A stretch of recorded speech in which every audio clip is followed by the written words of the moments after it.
La Sociedad de Mejoras Públicas de Medellín y la Fundación Universitaria Bellas Artes presentan Voces de Color y Música, un programa radial para hablar del arte y sus creadores. Escúchenos todos los viernes a las 9 de la noche en los 101.9 de la emisora cultural Universidad de Antioquia. Y los domingos a las 9:30 de la mañana en el Sistema de Radio Educativa.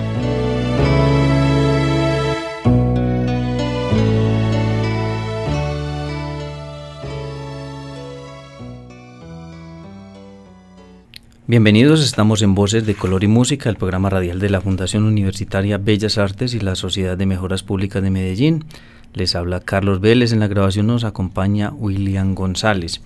Tenemos dos invitadas al programa radial Voces de Color y Música: Luisa Fernanda Quintero, antropóloga de la Universidad de Antioquia, especialista en estudios de género de la Universidad de Medellín, y Ana María Gutiérrez, quien es artista plástica de la Fundación Universitaria Bellas Artes. Con Ana María Gutiérrez hace unos días estuvimos hablando de la exposición Atrevidas, arte feminista y arte menstrual, y como parte de esta propuesta del colectivo cromático se han venido desarrollando unos talleres sobre arte, historia y feminismo. Vamos a hablar entonces de estos talleres y de los temas, de algunos de esos temas de los que se ha venido trabajando en los talleres, por ejemplo, configuración de las sociedades patriarcales en la prehistoria, o movimientos sufragistas y contrato sexual. Algunos de esos temas entonces que hacen parte de los talleres que viene dictando Luisa Fernanda Quintero como parte de la exposición Atrevidas. Bienvenidas a Ana María Gutiérrez y Luisa Fernanda Quintero al programa radial Voces de Color y Música. ¿Cómo están? Muy bien, muchas gracias por la invitación. Ana María, ya está pronto a iniciarse esta exposición que usted ha venido trabajando con el colectivo cromático, donde precisamente ese tema de arte feminista y arte menstrual es el punto central, diría yo, de la exposición. Cuando hablamos en la primera ocasión, usted hablaba de una convocatoria, de una invitación que estaba haciendo artistas de todo el país. Al final, ¿cuántas personas respondieron la convocatoria y cuántas artistas estarán en la exposición? Bueno, tuvimos un muy buen alcance a nivel nacional. Tuvimos 30 propuestas, de las cuales ahora 16 artistas están participando, y tuvimos participación de mujeres de Boyacá, de Bogotá, de Santa Marta, de Cartagena, las cuales muchas de ellas vendrán a exponer en Atrevidas. Atrevidas se va a inaugurar el 3 de marzo a partir de las 5 de la tarde. Va a estar en el Palacio de Bellas Artes, en la Sala Eladio Vélez, y estará abierta al público hasta el 14 de abril. Y como parte entonces de esta propuesta del colectivo, Ana María, están los talleres, que usted también nos había mencionado que se estarían desarrollando cada 8 días. En estos talleres también entonces se vienen dictando con estas temáticas que algunas de ellas mencioné al comienzo del programa. Sí, señor. Ya empezamos los talleres, estamos muy contentas de tener la participación de mujeres artistas emergentes de la ciudad, estudiantes también de artes, y ya llevamos 2 talleres con la profe Luisa, que nos ha apoyado en este proceso, y también tendremos más adelante pues los 2 últimos talleres de esta temática, arte, historia y feminismo, y tendremos 2 talleres prácticos donde vamos a explorar el collage, la gráfica experimental, con otras 2 artistas invitadas de la exposición, quienes nos van a dar unas miradas diferentes sobre la menstruación y sobre el arte feminista. Esta exposición Atrevidas y estos talleres pues se están ubicando en el tiempo, en el mes de marzo. Pues ya les decía, el 3 de marzo se inaugura la exposición y los talleres tienen como temática general arte, historia y feminismo. Y el mes de marzo porque hay una fecha, el 8 de marzo, que es la fecha en que se ha conmemorado el Día de los Derechos de la Mujer, o se conmemora, pues porque este año también se va a conmemorar, pero se hace como extensivo para todo el mes, y no solo pues por esta exposición, sino que se celebra durante todo el mes esos derechos de la mujer. Luisa Fernanda Quintero, estas estas temáticas que ustedes le han propuesto en estos talleres, ¿cómo llegaron ustedes a esa idea de que hablar de estos temas específicamente, por ejemplo, comenzando con el de, o más bien con el de configuración de las sociedades patriarcales en la prehistoria? Bueno, muchas gracias por la invitación, por todo esto que digamos estamos aquí tejiendo, y que justamente es una apuesta para evidenciar violencias y si quiere también denunciar ciertas violencias epistemológicas. Es por eso que surge la pregunta por el patriarcado, y desde los talleres hemos venido entonces intentando hacer un recorrido muy ambicioso frente a propuestas que nos hace Gerda Lerner con la creación del patriarcado, y bueno, algunas antropólogas como Galen Rubí, Margaret Mead, que nos comienzan a plantear un poco a denunciar, como decía también, esas lógicas primero de la familia patriarcal y que posteriormente van tomando forma en la Revolución Francesa, con la Declaración de los Derechos del Ciudadano y del Hombre, ¿cierto? Entonces es ir hilando momentos históricos que nos permitan identificar también y denunciar lógicas e ideas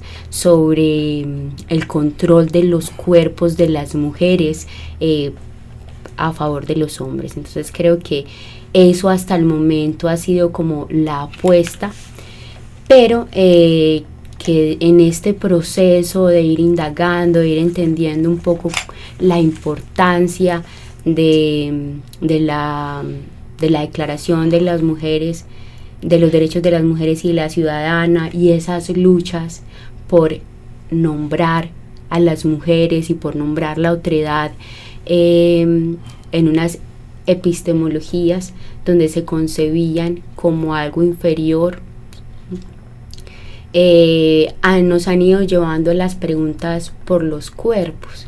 Y allí entonces es donde emerge también historiadoras del arte, como Linda Knowledge, por ejemplo, como Griselda Pollock, que colocan la mirada crítica del arte frente a esa historia social. Sí, ahí es una historia, y con solo entrar a Google y poner configuración de las sociedades patriarcales en la prehistoria, surge literatura. Pues ahí se ve que hay muchas personas que han escrito. Me encontré un artículo escrito por María Isabel Gil, que se llama así: El origen del sistema patriarcal y la construcción de las relaciones de género, y allí ella hace referencia a un libro, La guerra más larga de la historia, un libro de Lola Vanegas, Isabel Reverte y Margot Vanegas, que habla precisamente de 4.000 años de historia de violencia contra las mujeres. En ese libro se menciona, por ejemplo, que esa exclusión de la creación del sistema de símbolos quedó plenamente institucionalizado solo con el desarrollo del monoteísmo.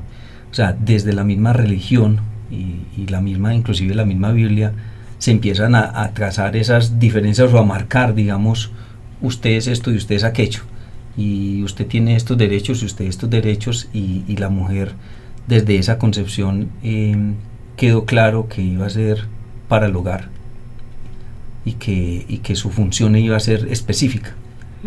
Cuando usted habla de esa configuración de las sociedades patriarcales, estamos hablando entonces de esos inicios, de esas sociedades o esas civilizaciones, de esa forma en que podemos encontrar la historia de la humanidad.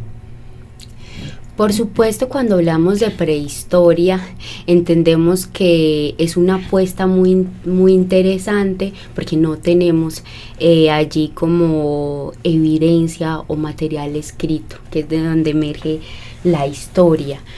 Pero estas autoras de las que te hablo, también hay un libro muy bello que se llama El hombre prehistórico también es una mujer. Nos plantea justamente cómo esos orígenes, si bien se dan en sociedades de cazado, donde primero éramos cazadores recolectores, y pues habían luchas entre los diferentes grupos por los recursos que tenían cada uno de los grupos. Lo que plantean estas autoras es que las mujeres hicieron parte de ese botín, y hay un fragmento concreto o una parte del libro donde la autora que mencioné anteriormente, Gerda Lerner, plantea cómo las mujeres fueron de alguna manera violadas por los hombres de estos grupos para digamos ir generando la familia, ¿cierto? Esa gen patriarcal. Y por supuesto allí comienzan entonces un diálogo muy interesante con antropólogas que ya habían planteado herramientas como la exogamia, la dote, y allí comienzan entonces a aparecer y a construir esta historia del patriarcado, ¿sí? Como por ejemplo el hecho de que las mujeres sean intercambiadas por una dote, como el asunto de que sean las mujeres las que salen fuera de sus casas, va generando ciertas condiciones para que el hombre tenga cierto control sobre estas mujeres. Y lo que nos plantean entonces Gerda Lerner y Marlene Merleau-Ponty es que se va a tender a generar un gen de la familia patriarcal, donde es el padre el que tiene el control de los cuerpos de la mujer y de sus hijos. Y entonces allí vamos construyendo y vamos como tratando de identificar con la historia ciertos elementos que nos permiten ir entendiendo cómo se ha dado no solamente un control sobre los cuerpos de las mujeres, sino también sobre el pensamiento, sobre la episteme. Sí, Gerda Lerner, como usted menciona en su obra La creación del patriarcado, ella hace un análisis sobre ese tipo de desigualdad y concluye que la respuesta a esta premisa se basa en la capacidad reproductiva de las mujeres, señalando que la maternidad es el principal objetivo en la mujer.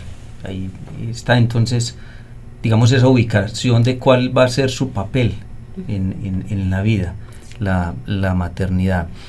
Y ahora, esa pregunta entonces que leo también, me encuentro en ese artículo de María Isabel Giles, ¿dónde comenzó todo?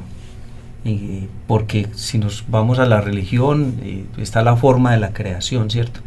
Pero bueno, eso es, digamos, quienes creen en la religión, como claro, tal, en la religión católica, pero ¿qué respuesta podríamos dar desde el punto de vista del análisis que ustedes han hecho, de lo que han leído sobre cuál es, dónde comenzó todo? Uh-huh. Bien, a mí me gusta plantearlo desde esta manera y es, por supuesto, antes de que fuéramos lo que somos actualmente,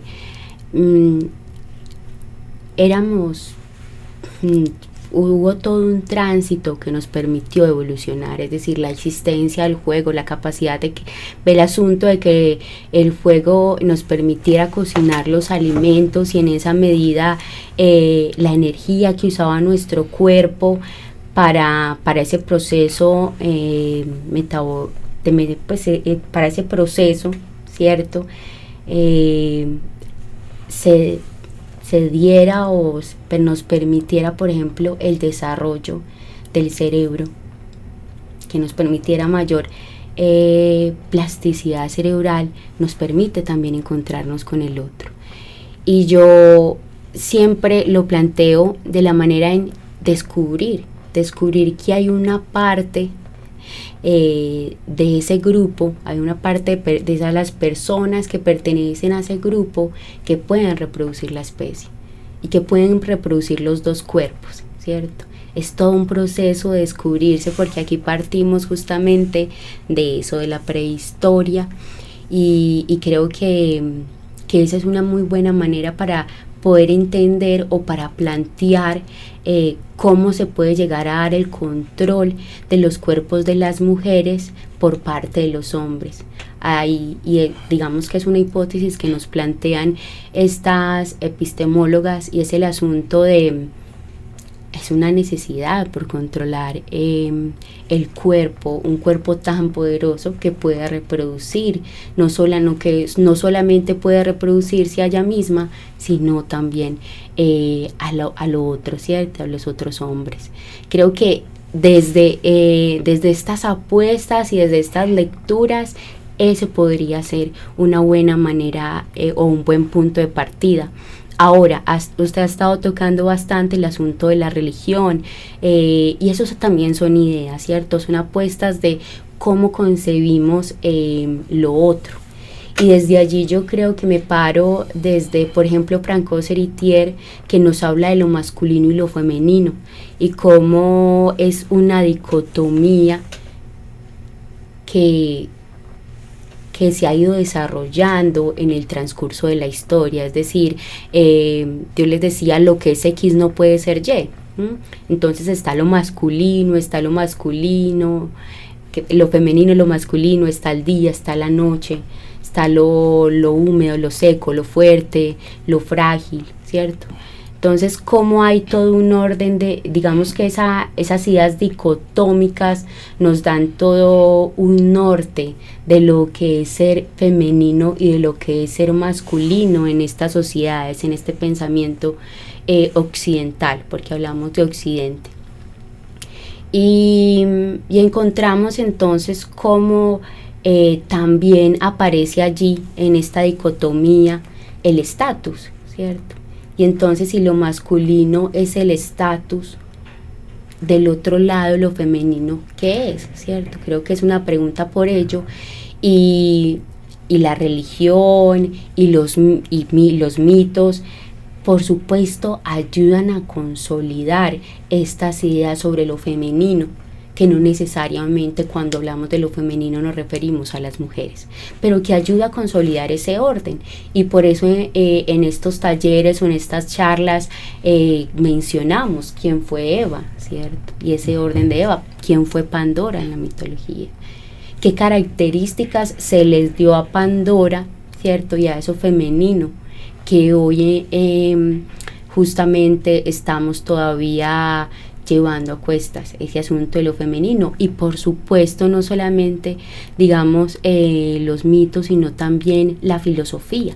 Por eso denunciamos una violencia epistemológica, por todos estos planteamientos que recibimos de los filósofos, como fueron Platón, como fueron Aristóteles.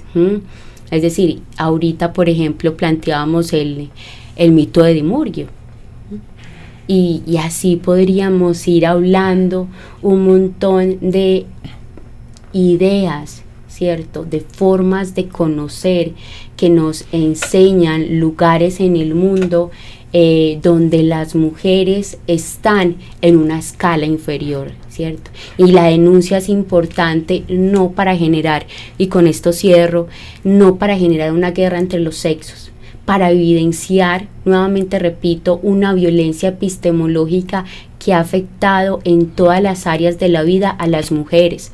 Y qué es lo que viene del taller, justamente, qué es lo que pues vamos a seguir trabajando, y es las mujeres en el arte.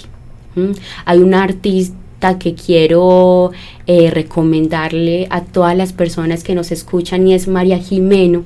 Ella es una artista plástica que hace una obra maravillosa, Mis viejas queridas, y es justamente una denuncia a cómo las mujeres no aparecen en el libro de Gramsci. Qué pena. Historia del arte. En Historia del arte, qué pena. Entonces es un performance maravilloso que hace, que espero lo puedan ver.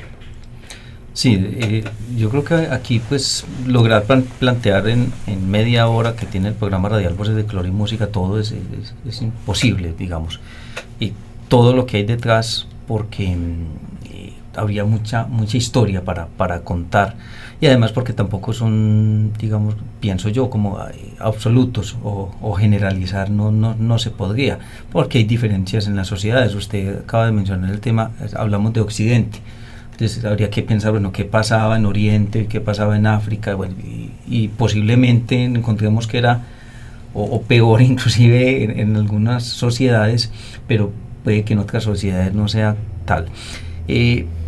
Avanzando, digamos, un poco y dando un salto en la historia, usted ha planteado también en estos talleres el tema del momento, digamos, en que hay unos derechos de las mujeres que se empiezan a adoptar como tal, y es cuando las mujeres pueden empezar a votar, y hablamos de por allá alrededor de 1840, cuando, o a final de esa década del 40 del siglo XIX, cuando ya se empieza a hablar de esa posibilidad de esos derechos, y bueno, y eso es en Estados Unidos, y en Colombia solo se da por allá hasta 1954, creo que es. Entonces, mire, pasan más de 100 años para que llegue, digamos, esa idea del derecho a votar a Colombia. Pienso que eso puede ser como un punto también de quiebre en la historia, o en esa historia que estamos contando, el derecho a votar. Sí, a ver, es muy importante los derechos civiles, y creo que justamente ha permitido los avances que hoy por hoy tenemos como movimiento de mujeres y como movimiento de feministas, esa lucha, ¿cierto? Creo que todo emerge desde el asunto en que los hombres escriben la Declaración de los Derechos y del Ciudadano, ¿sí? Y cómo entonces hay todo un esfuerzo por que las mujeres también se reconozcan como sujetas de derechos. Y por supuesto, aquí en Colombia, como usted lo mencionaba ahorita, los derechos civiles se dan hasta 1954, pero no solo eso, o sea, no es solo el derecho al voto. Yo creo que el derecho al voto es digamos que la punta del iceberg. ¿Cómo lo demostrar? Uh-huh. Pero claro, y otra cosa por la que estábamos luchando, porque no solo eran los derechos civiles, sino también el derecho a educarnos, sí, claro. ¿Cierto? Como lo planteaba Mary Wollstonecraft, pues nos cuesta bastante. En Colombia hasta solo en 1932 las mujeres pueden educarse en las universidades, y eso no implica que hay un cambio, es decir, que con la ley ya exista y todo mejore.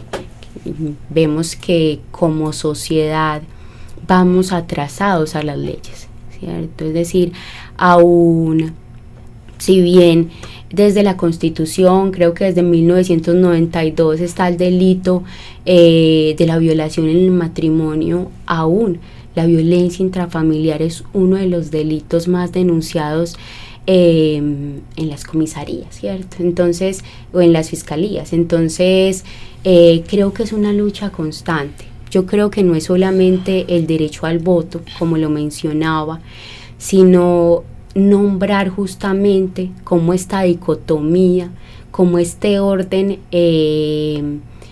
ha tenido unas implicaciones para la otredad, para eso otro de lo que nos habla Simone de Beauvoir, y es ese otro que se tiene todo el tiempo que nombrar y ir ganando sus derechos, porque aquí ya no solamente hablamos de los hombres y de las mujeres, sino que también estamos hablando de las corporalidades diversas, es decir, existe lo interseccional. Entonces, ¿cómo es importante comenzar a construir otras maneras de evidenciar y de comprender el mundo que nos rodea, esas epistemas? Y por eso se estudian entonces las epistemólogas feministas, que sé que ahí hay unos debates sí, pues claro. La filosofía tiene unos debates ahí con las epistemólogas, pero que se merecen el tiempo y la educación de dárselos. Bueno, esto es difícil, decía yo al comienzo del programa Radial Voces de Color y Música, abarcar en este tiempo, en esta media hora, este tema tan complejo, pero nos da una idea y cercana a esta fecha de conmemoración del Día de los Derechos de la Mujer, y teniendo como punto de partida la exposición Atrevidas, arte feminista y arte menstrual, este tema para que quede en el aire con los oyentes, esta propuesta que lo más seguro van a poder encontrar en muchos espacios o radiales o físicos durante el mes de marzo, digo espacios de discusión, de conversación alrededor de estos temas que hemos tratado hoy en el programa radial Voces de Color y Música. Finalmente, Ana María Gutiérrez, de esta exposición Atrevidas, arte feminista y arte menstrual, quienes vayan a la sala Eladio Vélez del Palacio de Bellas Artes a partir del 3 de marzo, ¿qué van a poder encontrar? Bueno, vamos a encontrar una exposición pensada en las mujeres, pensadas en 3 formas de ser mujer. Dividimos la exposición en maternidades, en la forma en que somos madres o somos hijas. Otra forma que son las violencias, como en nosotros los artistas emergentes nos estamos pensando esas formas de violencia que han existido y que siguen existiendo hacia las mujeres. También los cuerpos silenciados, cómo nos han censurado, han censurado el cuerpo de la mujer desde muchas formas, desde nuestra menstruación, desde no poder hablar de lo que sentimos sin ser juzgadas, sin ser, como estereotipadas, por decirlo de alguna manera. Entonces encontramos artistas de Medellín principalmente, artistas de otras ciudades que se están pensando el arte y el arte feminista, y están denunciando por medio del arte. También vamos a tener espacios de performance donde las mujeres nos ponemos y exponemos nuestro cuerpo a todos esos sentimientos y esas sensaciones que tenemos mes a mes, o que muchas veces nos han dicho desde eso, como otras miradas llegan a nosotras.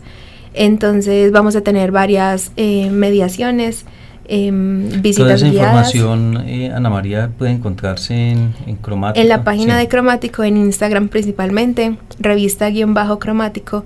Ahí estamos mostrando toda la programación, tanto de estos talleres a los cuales pueden asistir, y a las mediaciones, a la inauguración, todos los eventos que vamos a tener en torno a Atrevidas. Revista-Cromático, ahí está la información de Atrevidas, arte feminista y arte menstrual. Muchas gracias a Luisa Fernanda Quintero y a Ana María Gutiérrez por estar con nosotros en Voces de Color y Música. A ustedes, gracias. Muchas gracias. Muchas gracias a William González por colaborarnos en la grabación del programa.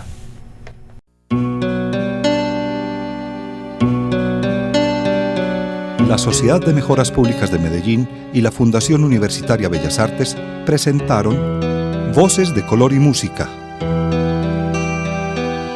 un programa radial para hablar del arte y sus creadores.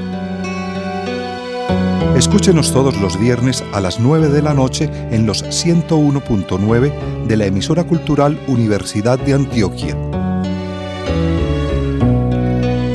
Y los domingos a las 9:30 de la mañana en el Sistema de Radio Educativa.